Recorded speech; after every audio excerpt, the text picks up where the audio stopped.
Hello students, now we are going to discuss about the forms of power sharing,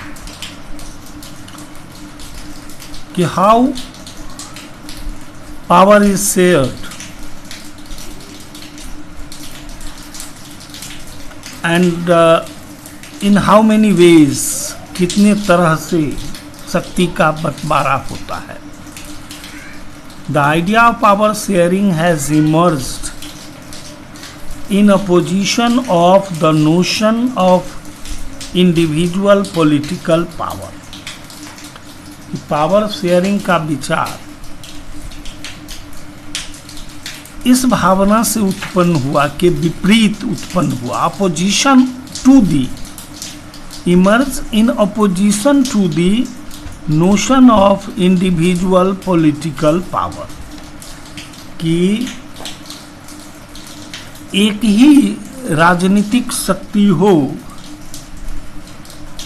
उसके विरुद्ध, उसके opposite इस भावना का विकास हुआ कि एक होने की जगह पर राजनीतिक शक्ति एक जगह केंद्रित न होकर उसे अनेक भागों में बांट दिया जाए. For a long time it was believed that all power of the government must reside in one person or group of person located at a place. लंबे समय तक यह माना जाता था कि सरकार की शक्ति एक ही हाथ में या कुछ लोगों के ग्रुप में हो जो एक स्थान पर रहते हैं. It was felt that if the power to decide is dispersed, power to decide, निर्णय लेने की शक्ति को डिस्पर्स कर दिया जाता है, बांट दिया जाता है, it would not be possible to take quick decision and to enforce them. तो ये संभव नहीं होगा कि क्विक डिसीजन लिया जाए, जल्द निर्णय लिया जाए और उन्हें लागू किया जाए ठीक ढंग से. But these notions have changed with the emergence of democracy. लेकिन प्रजातंत्र के उद्भव के साथ ही ये नोशंस, ये जो भाव थे, ये जो विचार थे, वो समाप्त हो गए. One basic principle of democracy is that the people are the source of all political power. क्योंकि प्रजातंत्र का यह मूल सिद्धांत है कि जनता ही सारी राजनीतिक शक्तियों का आधार है, सोर्स है. In a democracy people rule themselves, कि प्रजातंत्र में लोग अपने आप पर शासन करते हैं through institution of self governance. आत्मशासन या स्वयं के शासन का यह रूप है कि हम खुद अपने ऊपर शासन करने के लिए एक प्रतिनिधि या एक सरकार का निर्माण करते हैं. यही प्रजातंत्र का थॉट है, थीम है. Due respect is given to diverse group और view that exist in society. In a good democratic government, एक अच्छे प्रजातांत्रिक सरकार में हमेशा डाइवर्स ग्रुप और विचार, अलग अलग समुदाय और विचारों वाले जो उस समाज में रहते हैं, लोगों को ड्यू रेस्पेक्ट दिया जाता है, उचित सम्मान दिया जाता है. Everyone has a voice in the shaping of public policies. सबों के विचार, everyone has a voice in shaping of public policy.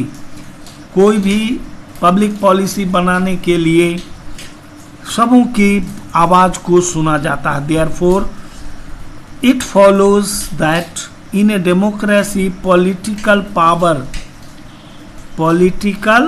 Power should be distributed among as many citizen as possible. कि प्रजातंत्र में शक्ति को अधिक से अधिक, जितना अधिक संभव हो उतने लोगों में बांटा जाए. In modern democracy power sharing arrangement can take many forms. ये आधुनिक प्रजातंत्र में पावर शेयरिंग, शक्ति का बंटवारा कई रूपों में होता है, जिसे हम लोग देखें। Number 1, power sharing is shared among different organs of government. Power is shared among different organs of government such as the legislature, executive and judiciary। कि प्रजातंत्र में एक पावर शेयरिंग का एक रूप यह है, एक फॉर्म यह है कि सरकार के विभिन्न अंगों में पावरों का बंटवारा होता है। जैसे सरकार के 3 अंग हैं, आप यहाँ देख सकते हो कि सरकार के 3 अंग हैं, the legislature, the executive and the judiciary. ये तीनों अंग मिलकर, और इन तीनों में जब पावर का बंटवारा होता है, लेकिन ये बंटवारा among the different organs, तो there are 3 organs here, all the 3 organs are placed at the same level। ये एक ही लेवल पर है, न कोई हाई है न लो है, इसलिए इसे हॉरिजेंटल डिस्ट्रीब्यूशन ऑफ पावर कहते हैं, हॉरिजेंटल डिवीजन ऑफ पावर कहते हैं।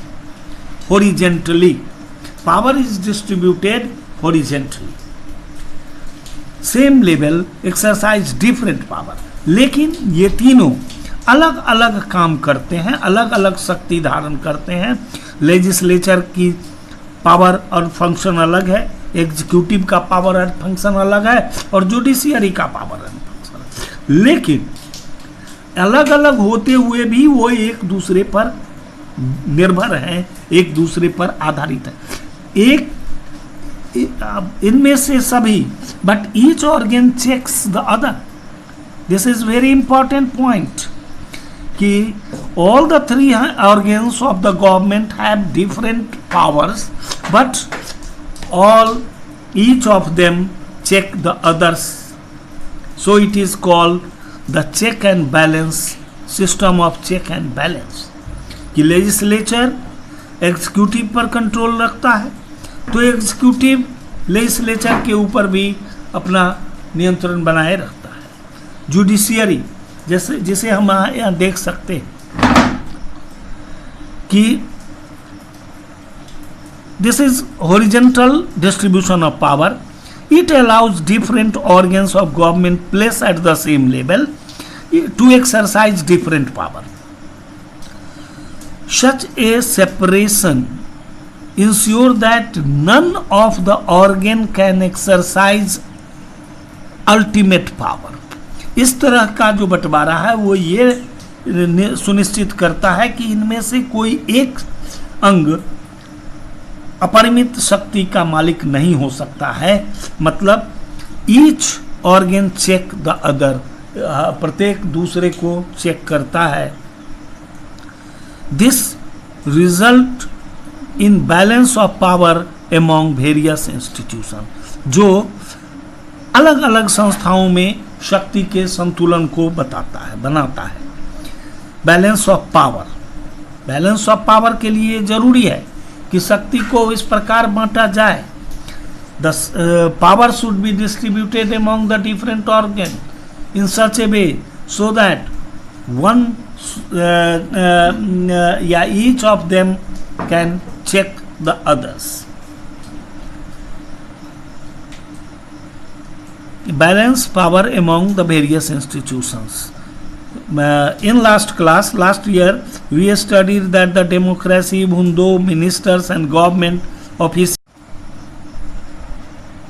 exercise power, they are responsible to the parliament or state assembly। कि मिनिस्टर और सरकार जो शक्ति धारण करते हैं वो जिम्मेदार होते हैं पार्लियामेंट के प्रति। सिमिलर ऑल जजेस are appointed by the executive, जजों का अपॉइंटमेंट एग्जीक्यूटिव के द्वारा होता है, and law made by the legislature and functions and they can check the function of executive law made by the legislature. जजों का अपॉइंटमेंट, जुडिशियरी की रचना तो एग्जीक्यूटिव करती है, लेकिन उसके बाद वो इसके फंक्शन को चेक कर सकता है और लेजिस्लेचर के द्वारा जो कानून बनाए गए हैं उसके बारे में भी उसको भी वो जांच सकता है। This arrangement is called system of check and balance. Power can be shared among the, दूसरा vertical division of power. Power can be shared among the government at different level. दूसरी व्यवस्था में शक्ति को अलग अलग स्तर की सरकार में बांटा जाता है। A general government for the entire country and government at provincial और रीजनल लेवल, कि सबसे पहले तो एक देश के लिए पूरे देश की एक सरकार, और उसके बाद दूसरा लेवल होता है कि वहाँ के प्रोविंस या राज्यों की सरकार। Such a general government for the entire country is usually called federal government, और India it is known as central और यूनियन गवर्नमेंट। इस तरह की जो पूरे देश की के लिए एक सरकार होती है उसे संघीय सरकार या फेडरल गवर्नमेंट कहते हैं, जिसे भारत में हम केंद्र सरकार या यूनियन गवर्नमेंट के नाम से जानते हैं। The government at the provincial और regional level are called by different name in different countries. In India we call it a state government. अलग अलग देशों में जो प्रोविंशियल गवर्नमेंट हैं वो उनको अलग अलग नामों से जाना जाता है, और भारत में इसे स्टेट गवर्नमेंट कहते हैं। This system is not followed in all countries. There are many countries where there are no provincial और स्टेट गवर्नमेंट, कि बहुत ऐसे देश हैं जहां इस तरह के प्रोविंशियल या स्टेट गवर्नमेंट नहीं है।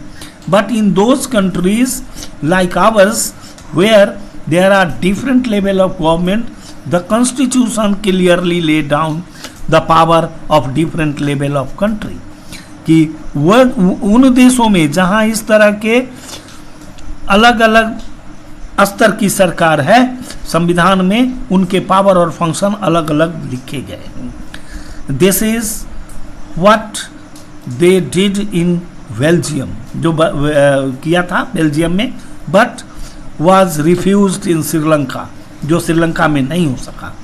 This is called federal division of power, जिसे हम फेडरल डिवीजन ऑफ पावर कहते हैं।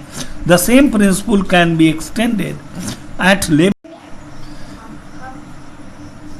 The same principle can be extended to level of government lower than the state government, कि वही सिद्धांत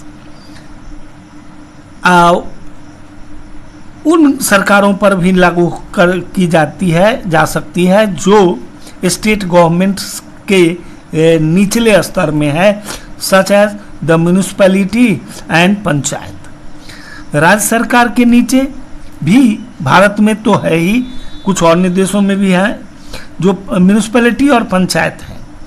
late us call division of power involving here and higher and lower level of government vertical division of, और इसीलिए जो power का distribution higher से lower level की ओर होता है सरकार के, उसे हम वर्टिकल डिवीजन ऑफ पावर कहते हैं। आप यहाँ देख सकते हो कि here the system of power is share among the government at different level from higher to lower। vertical division of power इसको कहते हैं, जैसे एट टॉप सेंट्रल और union government, second level is a state government और provincial government, and third level is local government और पंचायत या municipalities. तो इस तरह ये वर्टिकली ऊपर से नीचे की ओर टॉप टू बॉटम पावर का डिस्ट्रीब्यूशन होता है। तो अभी तक हम लोग दो देखें, horizontal distribution of power and vertical distribution of power. That's all.